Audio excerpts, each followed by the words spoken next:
เศโธติโลกัสสมิงสัพพสัตตานังพุทโธเศโธติโลกัสสมิงสัพพสัตตานังพุทโธเศโธ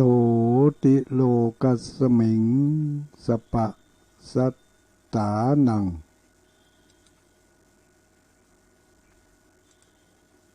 ขอความนอบน้อมแด่องค์สมเด็จพระสัมมาสัมพุทธเจ้าขอน้อมอภิวาทพระสัทธรรมเจ้า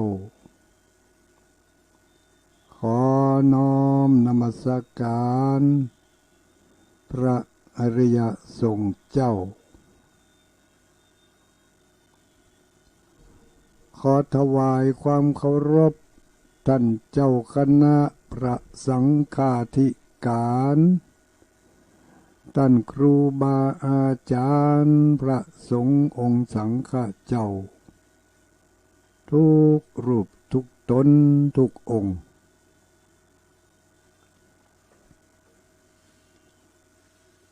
ในโอกาส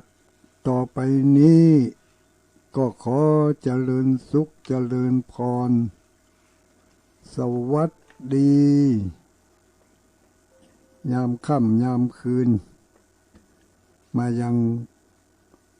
พ่อแม่พี่น้องปู่ป้าน้าอาพ่ออุ้ยแม่อุ้ยคนหนุ่มคนกำจูผู้จูคนที่เปิดเครื่องรับฟังมาปะใส่พอดีในค่ำคืนวันนี้หรือว่าบางท่านบางคนก็ตั้งอกตั้งใจ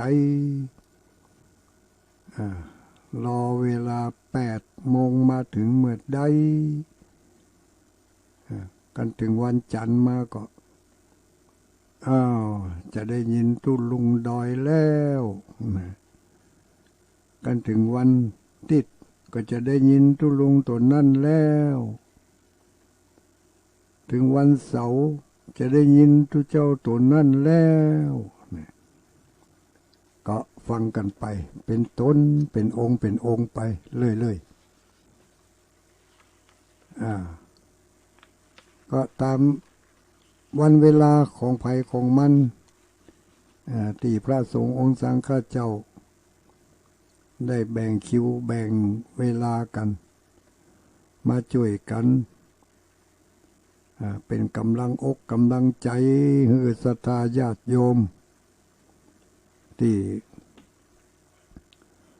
รับดึกที่รับดึกทั้งหลายรับดึกในที่นี้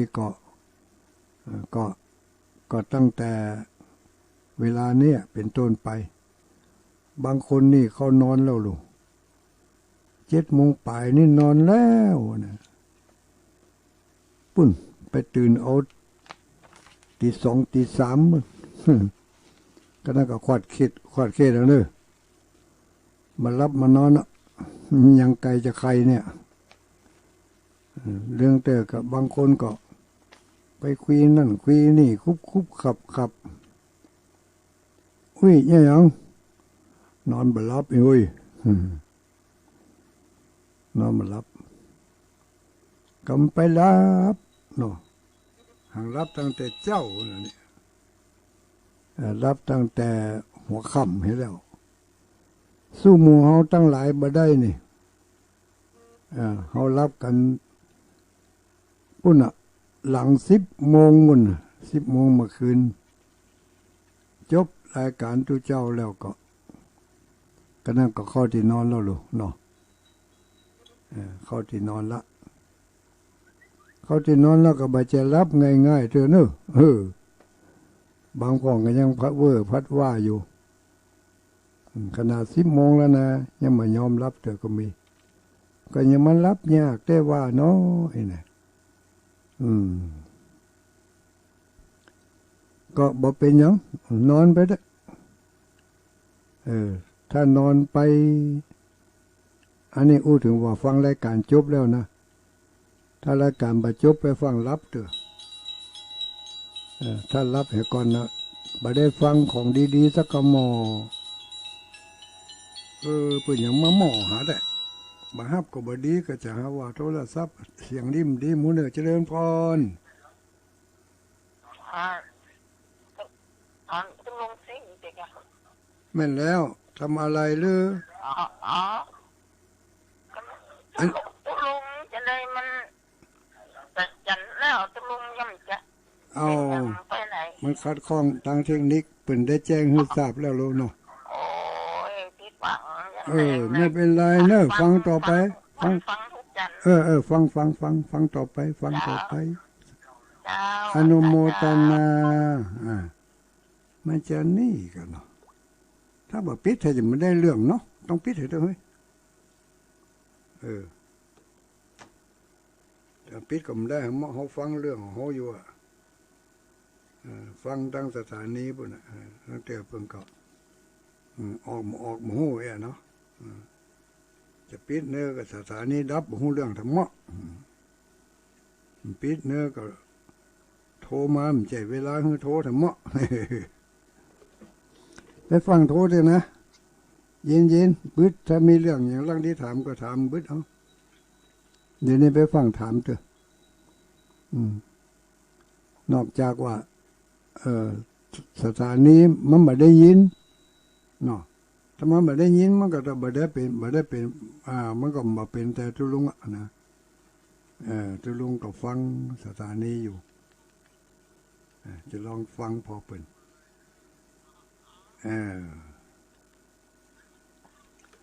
อันนี้เริ่มเรื่องมามันใจเครื่องเดียวกันญาติโยมทั้งหลายเครื่องเดียวกันถึงรับสถานีของปุ่นของส่วนกลางแล้วก็รับโทรศัพท์ใจเครื่องเดียวกันสงสัยจะต้องได้ย้ายเครื่องละเนาะเขาย้ายซิมไปไว้สำเครื่องหนึ่งก็ต้องได้ซื้อสำเครื่องก้านี่ปุ่นถ้าได้สตางค์เหี้ยมันได้มาอันนั้นเนอะงัวถ้าเขาใจดีเขาเอามาแต่สักเครื่องก็จะเอาสำรองไว้เนาะเอาไว้รับโทรศัพท์อย่างเดียวนะเครื่องนี้เขาก็เอาไว้ฟังสถานีอย่างเดียวถ้าไปใบใจก็เอามาเนอะก็มันจะนี่กันลืมไปแล้วกี่วันอย่างกันถึงที่ไหนเอาอนุโมทนากับสถาอุบาสกอุบาสิกาทั้งหลายเนอะพระสงฆ์องค์สังฆเจ้าท่านพระคุณเจ้าครูบาอาจารย์สุมาให้เถอะเนอะท่านพระคุณเจ้าทั้งหลายเป็นบ้างเป็นตอนไปเหรอก็เป็นอย่างเนาะวันนี้เป็นวันเดือนสิงหาคมเดือนสิงหาคมอันไหนมาแล้วมาเขามาฮับก็บดีเห็นไหมเจริญพรไม่ทราบเจ้าว่าได้ติดตามตุ้ลงดอยอยู่ตลอดเลยแล้วฟังเข้าใจก่อนเข้าใจนั่นอยู่บ้านไหนอยู่บ้านนางป้าอำเภอประคาจังหวัดลำปางเจ้าถ้าฟังที่ตามตลอดก็ฟังที่ตามตลอดก็ฟังให้เข้าใจเนอะถ้าเปิ้นว่าถ้าให้เปิ้นว่าโทรมาเลยก็โทรมานะเนอะแต่ตอนนี้ยังบ่โทรมาแต่เนอะอนุโมทนาสาธุ ฟังเข้าใจแท้นะ เข้าใจแท้ๆนะมันอดบ่ได้อะจุลุงอดได้ก็อดไปวันนี้วันอังคารนี่นะวันจันทร์กับวันนี้วันจันทร์รู้ว่ามารู้ห้องเปิดเทอมแล้วนี่วันอังคารวันนี้วันจันทร์วันของตัวเก่าแท้ๆนี่วันจันทร์วันนี้เดือนสิงหาคมไม่เป็นวันที่2วันที่2สิงหาคมเดือน10แฮม9ค่ำเนาะวันที่2สิงหาคมเดือน10แฮม9ค่ำก่อนจะไปที่อื่นที่ไกลนี่มีเรื่องที่จะน่าจะเอามาบอกมากล่าวกันให้กำเนาะเพื่อว่า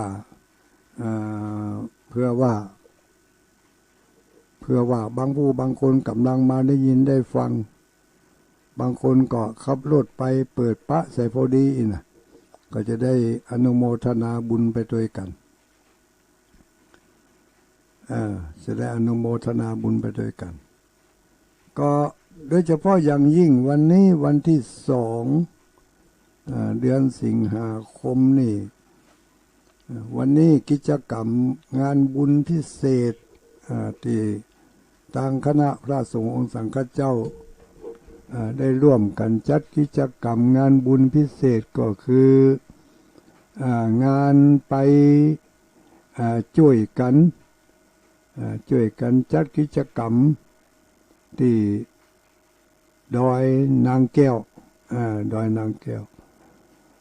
ที่ดอยนางแก้วนี่ก็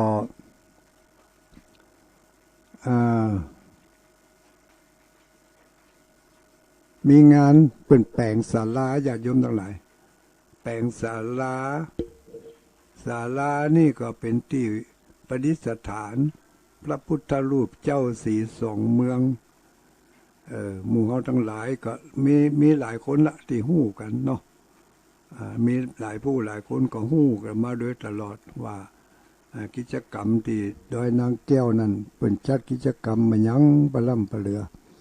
บางพ่องก็ติดตามข่าวคราวทางคลื่นสีข่าวของเฮานี่ก็ได้ประชาสัมพันธ์เอิ้นออกบอกให้กันได้รับฮู้เป็นระยะไปวันนี้ก็มีกิจกรรมพิเศษเนอะญาติโยมทั้งหลายคือมีเจ้าภาพเปิ้นได้เอาต่อน้ำต่อซีเมนต์นี่นะต่อซีเมนต์ที่เปิ้นเอาแปลงต่ออย่างก็ต่อห้องน้ำห้องส้วมที่เป็นต่อน้ำต่ออย่างนั้นมีความกว้างปากต่อก็ประมาณ1 เมตรความสูงมันก็ประมาณ40 เซนเกินเมตรอีกนะเพื่อเอาไปถวายเอาใส่รถไปถวาย30 บังต่อด้วยกันปุโถเป็นแจ้งความประสงค์มาว่าจะถวาย30 บัง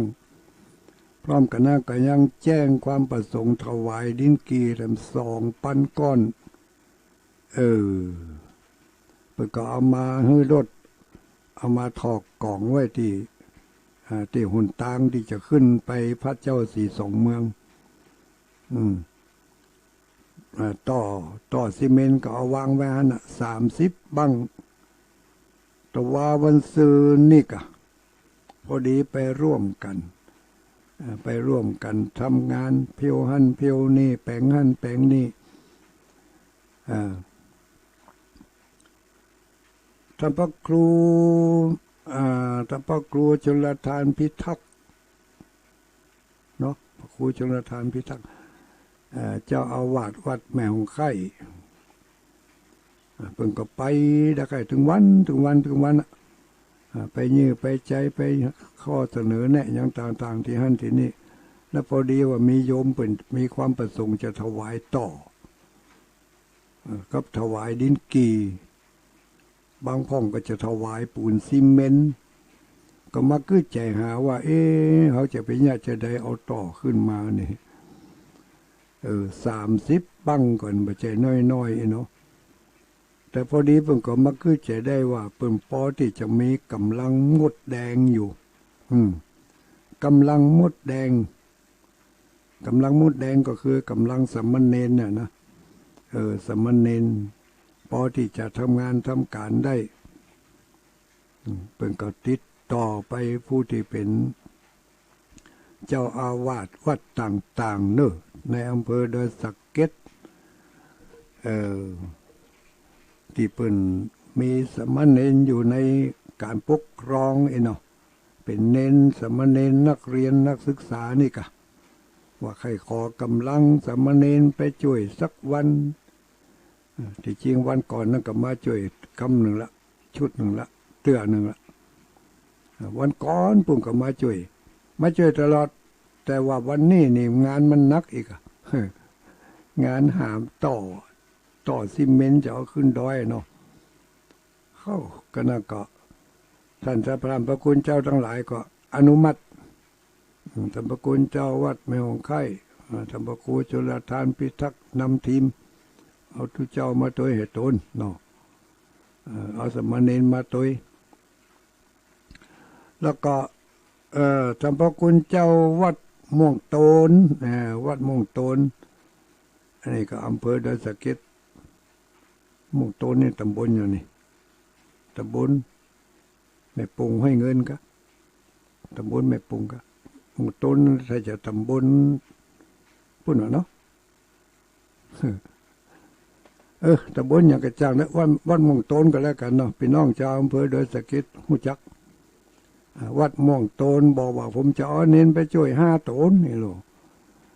มีวัดห้วยบอนแต่วัดห้วยบอนผมจะเอาเน้นไปช่วย4 ตนแล้วก็มีท่านเจ้าอาวาสท่านพระคุณเจ้าวัดป่าคาวัดป่าคาก็บอกว่าโอ้สมณเณรผมมีไปเลยจะเอาไปช่วย13 ตนถ้ามาก็มีท่านพระคุณเจ้าวัดแม่คือก็ได้ส่งสมณเณรมาช่วย1 ตนแล้วก็มีวัดแม่กะไตนี่ก็ได้ส่งสมณเณรมาช่วย7 ตนพอออกไม่ออกทั้งหลายถัดมาก็มีวัดป่าป้องวัดป่าป้องนี่ก็มีถึงตัวเจ้าถึงสมณเณรจำนวน5 ตนด้วยกันก็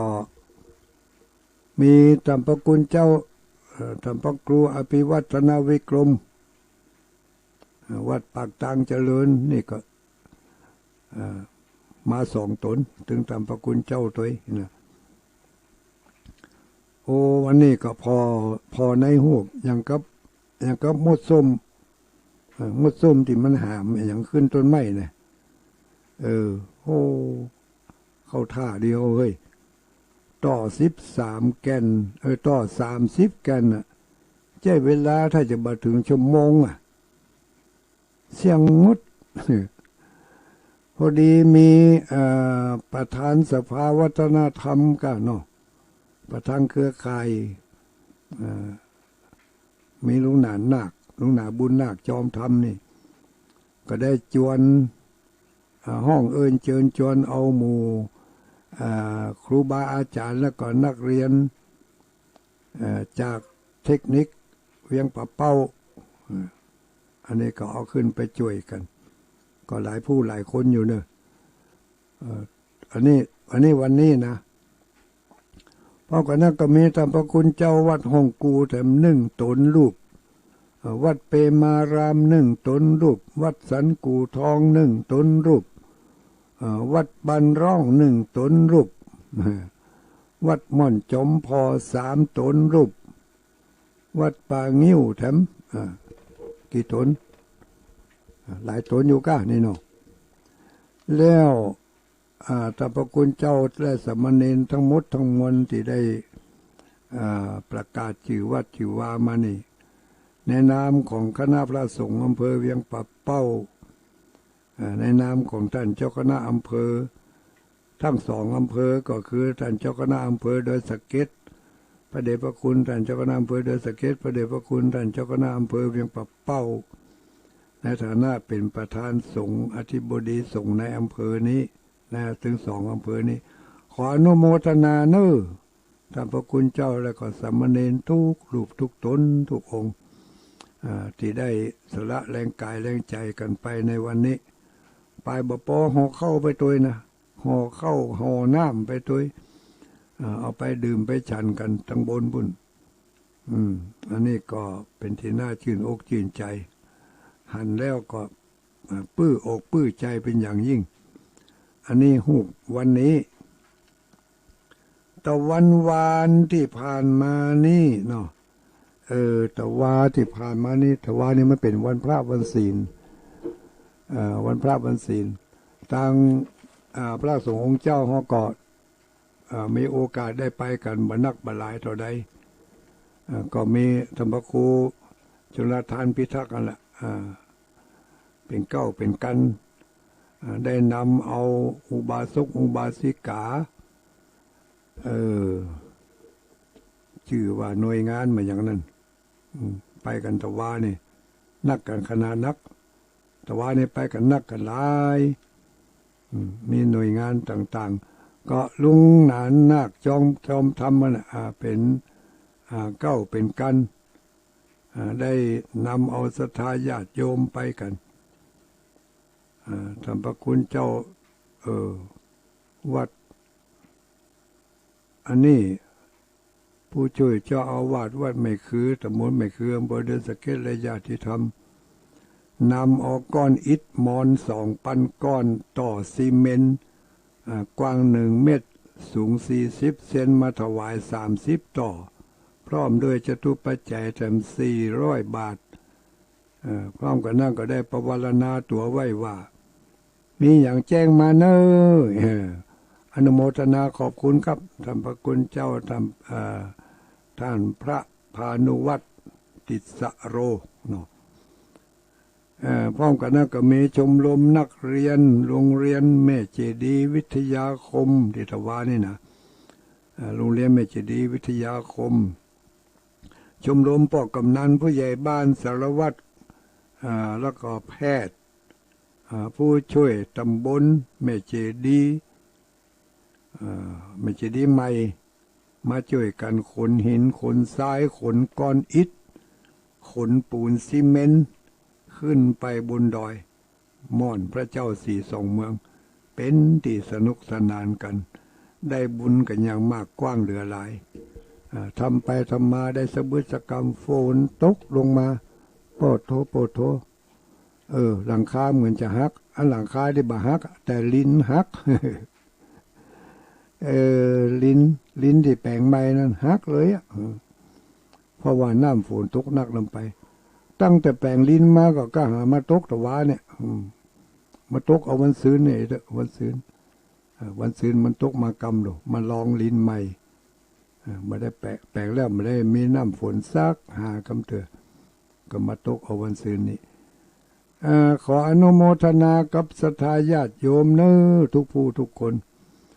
ที่ได้ช่วยกันเป็นพลังความสามัคคีพร้อมเพรียงเอียงหน้ากันบางคนไม่ได้ไปด้วยตัวเองแต่ก็ได้ทำกับข้าวกับป๋าฝากพระสงฆ์องค์สังฆเจ้าไปช่วยเปิ้นเอาไปถวายเพลพ่องเอาไปสู่ศาลาพ่องสู่คนงานที่เพิ่นไปช่วยกันพ่องมันมีถึงวันนะที่งานที่พระเจ้า4 เมืองมีถึงวันบางคนก็ใจดีถ้าถึงวันผูกคือใจว่าจะถวายพัตตาหารก็โทรศัพท์ไปถามทุเจ้าทุลุงทุปีทุหน้าวันผูกจะไปก็ถ้าเปิ่นว่าไปมาแวะเอากับเข้าบ้านแม่กำเนิดเนี่ยอันนี้ก็ได้กำลังกับเข้าไปมาต้องนั่งหนาป้าอย่างละสักปินโตให้เครือใส่บางพ่องก็บ่มีปินโตก็ใส่ถุงใส่ย่ามไปอันนี้ก็เป็นสิ่งที่น่าอนุโมทนาเป็นอย่างยิ่งอนุโมทนาบุญตัว ได้บุญไปนะบางคนบ่ได้มีโอกาสทำกับเขาก็บ่ได้ทำใจก็เคยไปแต่เนอะแต่ก็บ่มีเวลาบ่มีโอกาสให้เลยมันถึงหาจังหวะบ่ว่างก็วันที่เฮาว่างลูกมันซ้ำบ่ว่างเหมาะหลานซ้ำบ่ว่างเหมาะบ่มีไผไปส่งก็เลยไม่ได้ไปเป็นหยังอ่ะเมื่อไม่อุ้ยไม่ได้ไปไม่อุ้ยก็ขอส่งแก้วสารพัดนึกไปช่วยก็แล้วกันก็บอกว่าก็ขอฝากสตังค์ไปให้ไปหอมฝากตุลุงไปแล้วแต่จะเอาไปแปลงมายังก็ตามใจตุลุงตุลุงก็เอาไปแปลงสปะสเปดเด้อ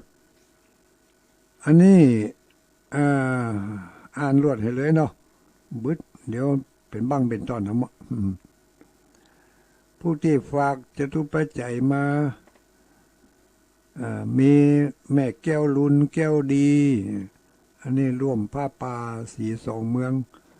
ฝากมานี่100 บาทก็ขออนุโมทนาเป็นอย่างยิ่งเนอะถัดมาก็มีปอกเกตแม่พิสมัยยิ่งเจริญพร้อมด้วยครอบครัวอันนี้บ้านบวกขอนตำบลแม่จีดีใหม่ร่วมทำบุญดอยนางแก้วตาลเอาไว้เสวยไปหน้าจำนวนจตุปัจจัย200 บาทขออนุโมทนา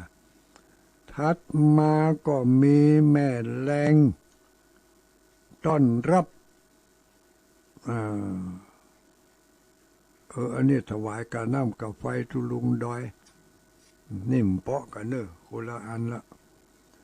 ท่านมามีครอบครัวของคุณอันนันต์นางแสงล่าใจปินเพราะร่วมกันสร้างราวบันไดขึ้นพระเจดีย์พระธาตุพระเจ้าสีสองเมืองขออุทิศส่วนบุญส่วนกุศลนี้ไปถึงแก่บุพการีแม่อุ้ยป๊อกพ่ออุ้ยหมาแม่อุ้ยฟองพ่ออ้ายใจปินแม่พัดกันทะจักแม่อุ้ยมูลสามอินตะด้วยเทินอันนี้จากบ้านหนองบัวเนี่ยที่เป็นทำกับข้าวถวายวันนั้นอันนี้เป็นหอมจะตังไปด้วยแถม500 บาทขออนุโมทนาเด้อถัดมาอันนี้เห็นบ่ฮู้มาได้นะนี่นะคุณจันสมพิรมเมืองน้อยอันนี้บริจาคก้าน้ำก้าไฟวัดดอยจอมพอก้าน้ำก้าไฟนี่บ่อ่านด้วยจำนวนเงินกี่บาทกี่สตางค์ก็เป็นจำนวนเงินก็แล้วกันถวายมาละได้รับแล้วเรียบร้อยถัดมาหมายมีคุณสราวุธมาเยอะแล้วก็นางจุฑามาศโพธิหงษาอันนี้พร้อมด้วยครอบครัวอยู่เชียงรายปูเนี่ยวันนั้นมาตานขันเข้าพอได้ยินข่าวก็ร่วมบริจาคให้หอมมานี่จำนวนปัจจัย100 บาทสาธุอนุโมทนาเนอมีถัดมาไปสำนี่แม่อุ้ยคำแหล่งแก้วอีกเนาะแม่อุ้ยคำแหล่งแก้วบ้านขุนลาวพี่น้องบ้านขุนลาวโอ้ได้กำลังแห้งจากพี่น้องบ้านขุนลาวนี่แหละเพราะว่าอยู่ใกล้ฮั่นอันยังวิจิตรขาดเหลือก็ไปเอาฮั่นไอ้นะโดยเฉพาะอย่างยิ่งกำลังคนถ้าขาดกำลังคนก็ไปขอเอาฮั่นมันผูกวันเฮือจะได้ขอทำมันเนอะมีงานด่วนที่จะต้องทำจะต้องได้ขอละแม่อุ้ยคำแหล่งแก้วบ้านขุนลาวอันนี้ร่วมทำบุญเหมือนกันร่วมทำบุญศาลาหรือพระเจ้าสีสองเมืองขอให้ถึงสุข3 ประการมีพระนิพพานเป็นยอดจิมเตอร์บ้านเลขที่109บริจาคจำนวนปัจจัย300 บาทนี่สาธุอนุโมทนาเนอะอันนี้เดี๋ยวจะลืมทำวันนั้นก็ลืมอันนี้พี่น้องญาติโยมทางลำปาง ลำปางแม่ซิมอีกอะเนาะมุนีแก้วบ้านนากวมตำบลจุมปูอำเภอเมืองจังหวัดลำปางอันนี้ก็ได้บริจาคจตุปัจจัยผ่านธนาคารทกส.เข้าบัญชีของพระเจ้าสีส่งเมืองไปแล้วจำนวนเงิน 1,000 บาทขออนุโมทนาเนอะได้ยินแล้วเนาะแม่อุ้ยซิมแม่อุ้ยมุนีแก้วเนี่ยอุ้ยซิมอุ้ยซอมเนี่ยบ้านนากวมบ้านถนนนากวมตำบลจุมพูเนาะผ่านไปพระอุ้ยแม่อุ้ยเขาทั้งหลายเรื่องการทำบุญนี่มันบ่จำกัดเวลาบ่จำกัดการบ่จำกัดบุคคลบ่จำกัดสถานที่มันเปิ่นให้เฮาคิดว่าการทำบุญมันสิ่งจำเป็นลูกมันเป็นเสบียงที่เฮาจะนำเอาไปใจไปกินเอาไปอำนวยความสะดวกในสัมปรายภพก็คือในภพหน้า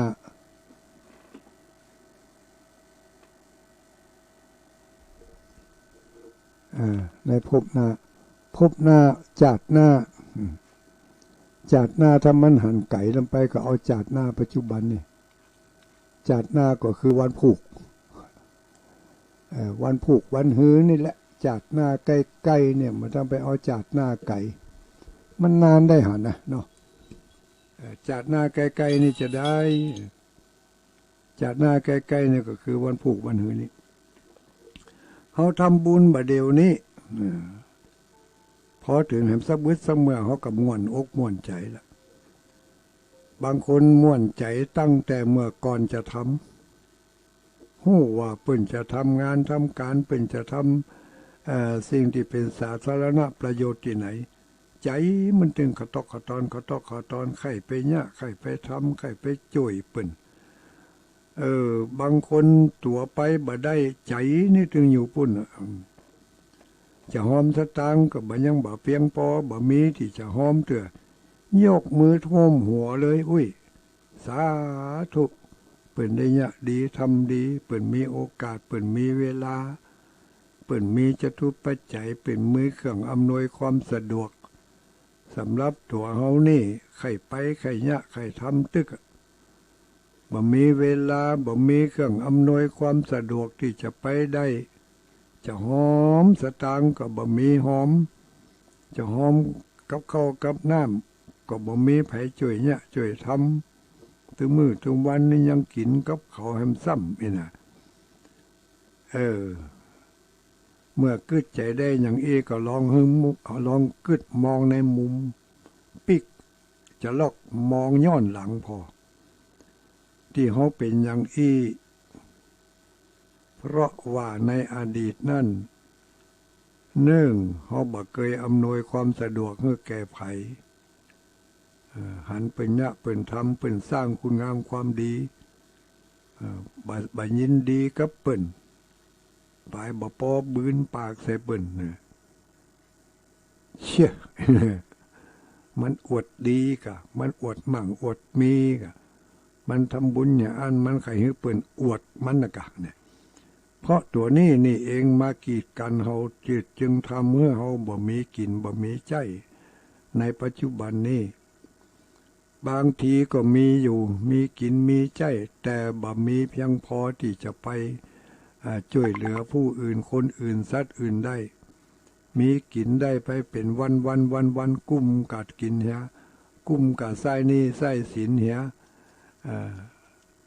กันถึงเดือนถึงครบข่อยมาละบ่เอาละเจ้านี่ยื่นมือมาส่องไว้สตางค์พอจะมีอยู่จะเอาไปทำบุญทำทานต่อยอดบารมีสักหน่อยไปมีว่าไปได้ไปทำบุญก็เป็นสักกรรมเจ้านี่มาตัวเอาก็จำเป็นได้ให้มันไปฮะอันนี้ก็ให้เขาคิดไว้ว่าโอ้ ในอดีตชาติปางก่อนเขาจะทำบุญแต่ละครั้งนั้นเขาต้องเอาสตางค์เหลือกินเหลือใจก่อนถึงจะไปทำบุญทำทานบ่ได้คิดว่ามันเป็นงานจำเป็นมันเป็นความจำเป็นที่จะต้องทำเขาต้องเจียดทำเขาต้องแย่งเพิ่นถึงได้บอกว่าเขาต้องตัดมัจฉริยะคือความตระหนี่ความตันนีความหันแก่ตัวความหันแก่ประโยชน์บางสิ่งบางอย่างรอท่าให้เฮารวยก่อนมีโอกาสก่อนนี่นะเขาถึงจะได้ทำมาเดี๋ยวนี้เฮาโอกาสของมันบ่มีถ้าเฮาบ่รู้ทำเนี่ยทำแย่งทำนี่นะแต่ถ้าถึงเวลาเกิดไปในภพใดชาติใดเมื่อใดเฮาก็บ่มีโอกาสที่จะไปทำบุญต่อยอดบารมีของเฮาจะไปเนี่ยจะไปทำแต่ละทีมันตึงหู้ว่ามีอุปสรรคขัดขวางอยู่ตลอดเวลาก็เพราะว่าเขาทำบุญโดยเอาเศษหรือว่าเอาส่วนเหลือส่วนเกินของเขาไปเนี่ยไปทำนั่นที่เขาว่าถ้าได้รางวัลที่หนึ่งก็เนาะจะมาหอมอันนั่นหอมอันนี้จะเป็นเจ้าภาพนั่นเจ้าภาพนี่จะตานักรอได้รางวัลที่หนึ่งก่อนนี่ก็อู้อย่างเอ็มถึงแม้ว่าอาจจะเป็นกำอู้เล่นแต่อู้เล่นมันก็ประกอบมาด้วยวจีสังขารวจีสังขารจิตสังขารเป็นอปุญญาภิสังขารเป็นปุญญาภิสังขารมันแต่งออกมาแล้วมันก็ออกมาเป็นวจีกรรมขึ้นมาก็เลยทำให้พอบ่รวยก็เลยบ่ได้ทำบุญพอบ่ได้ทำบุญก็เลยบ่มีผลบุญที่จะเปิดโอกาสให้เราทำอยากใครเนี่ยอยากใครทำแต่เวลาบ่มีแต่บ่มีทุนทรัพย์พูดถึงเรื่องการให้ทานอย่างเดียวนะบ่มีทุนสำรองที่จะไปแบ่งเจียดแบ่งไปทำบุญทำทานกับเปิ้นได้เพราะว่าเฮาบ่ได้เจียดมาทำบุญในอดีตบางคนเป็นชวนไปทำบุญทำทานชวนไปบำเพ็ญสาธารณประโยชน์ชวนไปช่วยบริการสังคมบ่มีเวลาเข้าก็ให้กาสวนไปทิกมีเวลาบ่มีเวลานั่นน่ะละบ่ได้งานอันนี้มันเป็นงานจำเป็นของชีวิตก็เลยบ่มีโอกาสบ่มีเวลาเมื่อบ่มีโอกาสบ่ยอมเสียสละเวลาอย่างถึงเวลาวันหนึ่งเขาอยากจะทำคุณงามความดีขึ้นมาโอกาสและเวลามันก็หาให้เขาบ่ได้มันบ่มีเพราะเขาบ่ได้รู้บ่ได้แย่งบ่ได้แบ่งรู้ทำเนี่ยทำรู้ทำแย่งเวลาอันมีค่าของเขาไปเนี่ยไปทำเนี่ยรอให้มันเศษมาได้รอให้มันเหลือมาได้ก็เนี่ยก็ทำแม้กระทั่งเวลาก็เหมือนกันรอให้มันเหลือก่อนก็ไปเนี่ยไปทำมาได้แย่งมาได้แบ่งเอาเวลาอันสำคัญนั่นที่มันมีค่านั่นแหละเขาต้องคิดว่าให้มันมีค่าเท่ากันการทำบุญทำคุณงามความดีมาว่าไม่ใช่การบริจาคอย่างเดียวนะการอย่างอื่นก็เหมือนกันละการไหว้พระสวดมนต์การตั้งใจจะหับศีลสักข้อหนึ่งก็รอให้เขาพร้อมก่อนเนาะรอให้ลูกหลานมันเรียนจบก่อนอันยังก็ไปรอหันรอนี่คือล้วนแล้วแต่เป็นข้ออ้างทั้งนั้นถ้าเขาจะเนี่ยจริงๆมันก็เนี่ยได้อยู่เนี่ยได้อย่างใดถ้าเขาคิดว่าสิ่งที่เขาจะเนี่ยมันสำคัญต่อชีวิตมันสำคัญต่อความเป็นอยู่มันสำคัญต่ออนาคตเขาก็เนี่ยได้ค่ะสมมุติว่าเขากำลังทำงานอย่างใดอย่างหนึ่งอยู่เนี่ยบอกว่าโอ้มีงานนักขนาดนักสะถึงบ่ได้ละถึงบ่ได้เนอะชั่วโมงก็ถึงละถึงบ่ได้แต่ถ้ามีเหตุจำเป็นจริงๆถ้ามีเหตุจำเป็นอย่างใดอย่างหนึ่งเกิดขึ้นมันก็ละได้อยู่นะสมมติว่าพ่อตายแม่ตายลูกตายหลานตาย หรือว่าญาติพี่น้องผู้ใกล้ชิดเจ็บเป็นเย็นอุ่นเปิ่นขอเขาไปส่งเนี่ยเขาก็ต้องละอันนี้ละแล้วเขาก็ต้องไปกันไหนว่าละบ่ได้ถ้าเขาคิดถึงว่ามันจำเป็นเต่ากับชีวิตของเขาแล้วเต่ากับความเป็นอยู่ของเขาแล้วเขาก็ต้องทำได้ไหว้พระสวดมนต์รักษาศีลเจริญเมตตาภาวนาเนี่ยการทำบุญทำทานการบำเพ็ญสาธารณประโยชน์เนี่ยอันนี้ต้องคิดว่าสิ่งเหล่านั้นมันจำเป็นต่อชีวิตของเขาขนาดเขายอมสละอันนี้เพื่ออันนั้นถ้าเขาทำอย่างนี้ได้เกิดไปในภพหน้าชาติใดก็ดีวันหน้าวันตาก็ดีจะไปที่ไหนจะมาที่ไหนก็มีความสะดวกสบายก็จะย่างลูกนี่ไปตำบลนั่นนี่นะเนาะหรือว่าเปิ่นมีงานมีกิจกรรมตำบลนั่นเขาใครไปแต่ลูกหลานเขามันบอกว่างเขาก็ย่างไปหรือมาอันไปหาเพื่อนหาฝูงเพื่อนฝูงก็จวนเขาไปก็โดยที่ว่าเขาไม่ต้องไปสอบไปหายานพาหนะที่จะพาเขาไปเพราะมันมีเพราะเขาได้แบ่งเวลาอันมีค่าของเขาเพื่องานของส่วนรวมอยู่แล้วเมื่อเขาคิดได้อย่างนี้ว่าทุกอย่างมันมีความจำเป็นเท่ากันเขาต้องแบ่งให้มันได้เท่ากันมันก็จะมีค่าสำหรับการกระทำของเขามันไม่ใช่ว่าไม่มีค่ามันมีค่าอยู่นะต้องให้มันมีค่าจะไปเอาส่วนเกินส่วนเหลือไปเนี่ยไปทำมันบดีก็มันก็ดีอยู่นะแต่ว่ามันยังว่านั่นนะถ้าถึงเขาที่เขาใครได้มันได้สักกรรมเนี่ยมันมีอันอย่างมาช่วยมากั้มมันมีอันอย่างมาบันดาลแต่ถ้าเอาสละเวลาสละการงานของเขามองหันว่าการงานสิ่งที่เขาจะทำเนี่ยมีความจำเป็นเท่าชีวิตเชียวนะเนี่ยถ้าคือได้อย่างอีกเขาจะได้แบ่งได้เมื่อเขาแบ่งได้อย่างนี้ถึงเขาจำเป็นมามันก็มีอันมาช่วยบอกว่าจะเป็นการทำมาหากินหาเลี้ยงชีพการงานแม้กระทั่งเปิดร้านค้าขายหรือจะไปลงทุนซื้อนั่นซื้อนี่มันก็มีสิ่งที่อันช่วยอำนวยความสะดวกให้เราได้ทำอย่างสบายเพราะเราได้อำนวยความสะดวกให้งานที่เป็นทำนั่นให้เกิดความสะดวกสบายได้มันก็ต้องตอบแทนกันแต่ว่าเราบาหันชัดเจนเพราะว่าปัญญาของเราไปไม่ถึงเนี่ยเนาะในเมื่อปัญญาเขาไปไม่ถึงเขาก็ปฏิเสธพ่องหรือว่าเนี่ยก็เนี่ยไปสักแต่ว่าเนี่ยสักแต่ว่าทำไปจะอันเนี่ยหันเป็นเนี่ยก็เนี่ยไปหันเป็นทำก็ทำไปเพื่อว่าเพื่อว่าทำบุญทำบาปมันมีผลตอบสนองแต่ก่อนเป็นเล่าให้ฟังเป็นเล่าให้ฟังคนที่ทำบุญนี่นะทำบุญทำทานมาด้วยความตั้งอกตั้งใจก็ย่อมจะได้บุญอันนั้นได้ผลตอบแทนด้วยความตั้งอกตั้งใจอย่างเต็มเม็ดเต็มหน่วยแต่ถ้าหากว่าทำบางทีก็ทำสักแต่ว่าทำให้มันป้นไป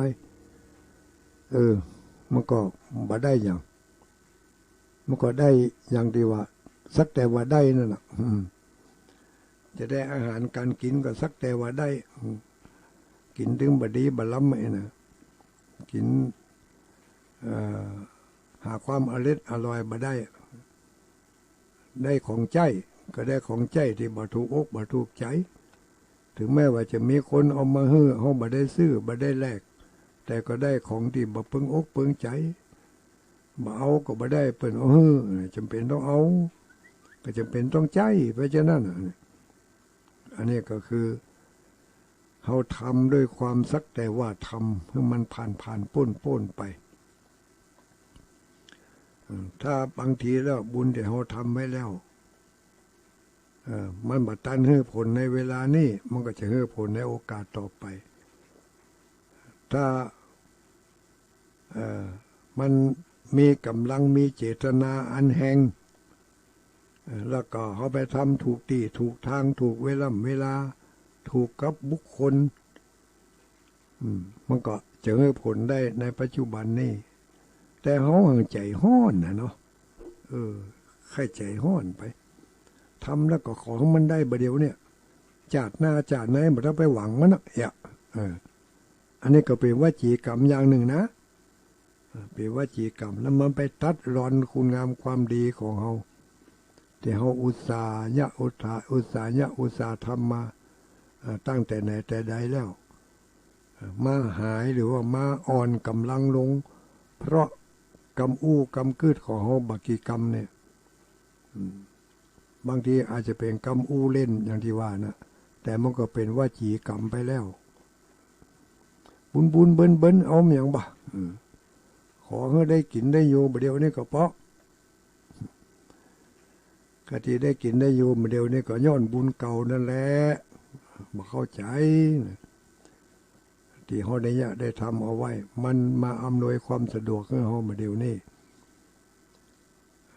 ส่วนความบดีทั้งหลายแหละที่เขาได้ทำเอาไว้มันก็อำนวยความบดีบัดสะดวกให้เขาในเวลานี้เหมือนกันอย่างถึงมื้อถึงวันนี้เขามีความเป็นอยู่บางครั้งก็จมบางครั้งก็ฟูบางครั้งก็ลอยขึ้นบนอากาศบางครั้งก็จมลงไปในทะเลบุญในขณะที่จมลงไปคิดว่าเมื่อใดกูจะลอยขึ้นโป้นทะเลเสียทีบางทีก็มีอุปสรรคขัดขวางจะทำอย่างแต่ละทีนี่น้อยเดียวบ่ได้2 วันก็บ่แล้ว3 วันก็บ่แล้วพลาดโอกาสดีๆงามๆไปเหรอบ่ได้ดีก็เป็นสักกรรมกว่าจะแล้วกว่าจะเสร็จมาหมดเวลาใจแล้วอย่างเงี้ยเนาะเปิ่นหอมกันด้วยนางแก้วที่ทึดเปิ่นไปหอมลิ้นกีกันหอมบุญหอมอย่างกันมีเวลาเถอะพอถึงเวลามีมาของนั่นบ่มีแล้วที่จะเอาไปเนี่ยไปทำเปิ่นเก็บไปให้หมดทุกสิ่งทุกอย่างเกือบจะสำเร็จแล้วอันนี้ตัวอย่างบ่ได้เนอะมันใจว่าเอาดอยนางแก้วมาขู่กันนะตัวอย่างหวานบางคนบ่ได้ทำบุญมาแล้วเนี่ยจะได้บุญนั่นก็ถึงบ่เห็นผลเนาะตะก้อนน่ะญาติโยมเมื่อออกอากาศสถานีใหม่ๆนี่นะพี่น้องทั้งบ้านเหนือบ้านใต้บ้านใกล้บ้านไกลอาจจะบ่เคยได้ยินเนาะจะเล่าให้ฟังพี่น้องทั้งบ้านไกลเนอะพี่น้องบ้านไกลถ้าได้ยินแล้วก็ก็แล้วไปเล่าให้ฟังว่าในบริเวณวัดของเขาเนี่ยวัดหม่อนเนี่ยมันเป็นป่าอย่าโยมทั้งหลายมันเป็นป่าเป็นดอย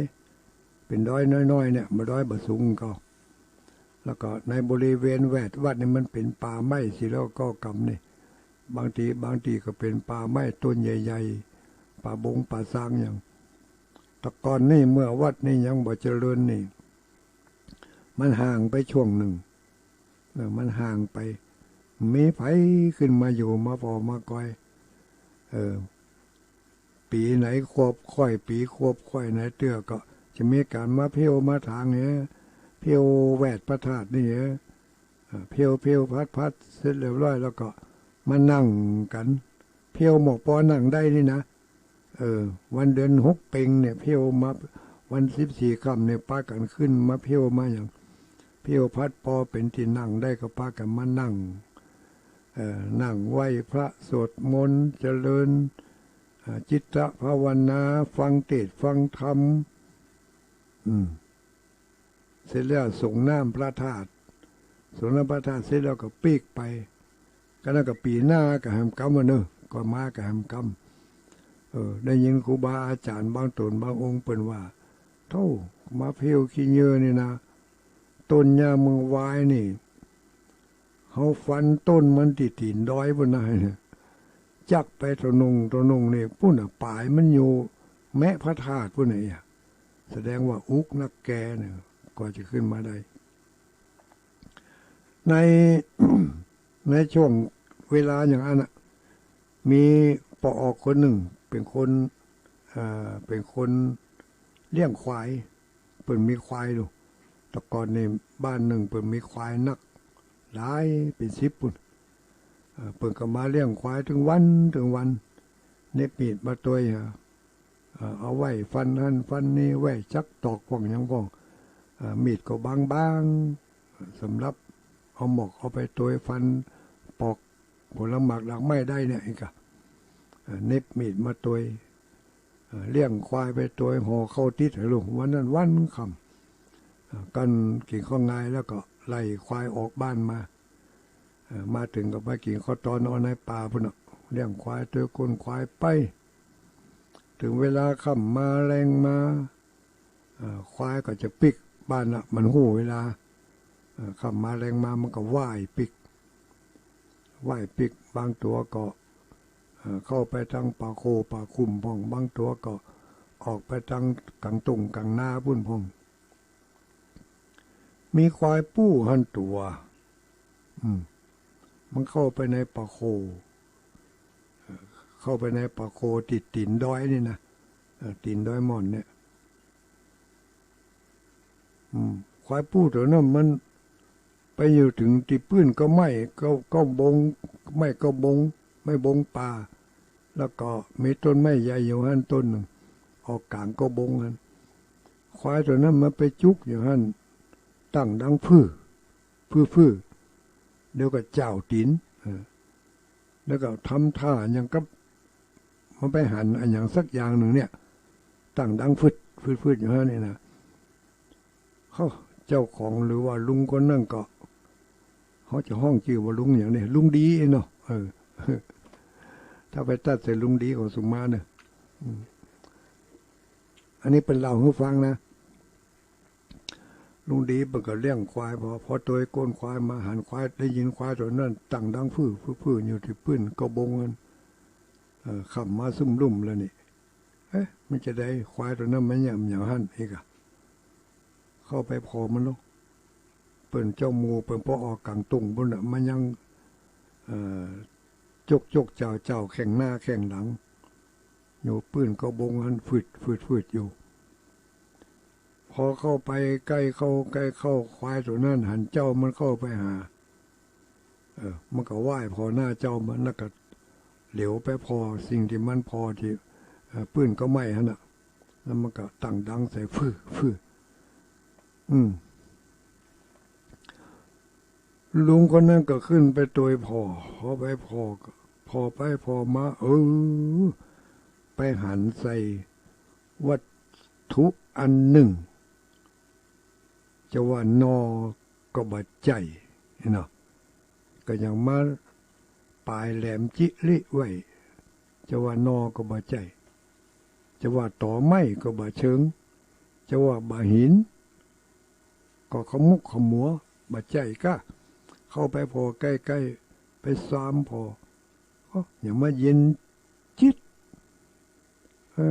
ต่อไม้อย่ามาเย็นใจต่อไม้ก็เราเอามือต่อยก๊อกพอกันดังกิ๊กเขาก็นั่นก็อดมันได้ก็เอามือลูบปัดเอาขี้ฝุ่นขี้เหงื่อติดหันออกปัดโทปดโทธรรมโมเหลืองอันส่ำเป็นทองคำทั้งแท่งทองปดโปยดีอกดีใจสั่นจุจะได้ทองละกำนี้แกก็ว่ามั่นใจเอามีดทักพอเอามีดก้อยทักได้น้อยหนึ่ง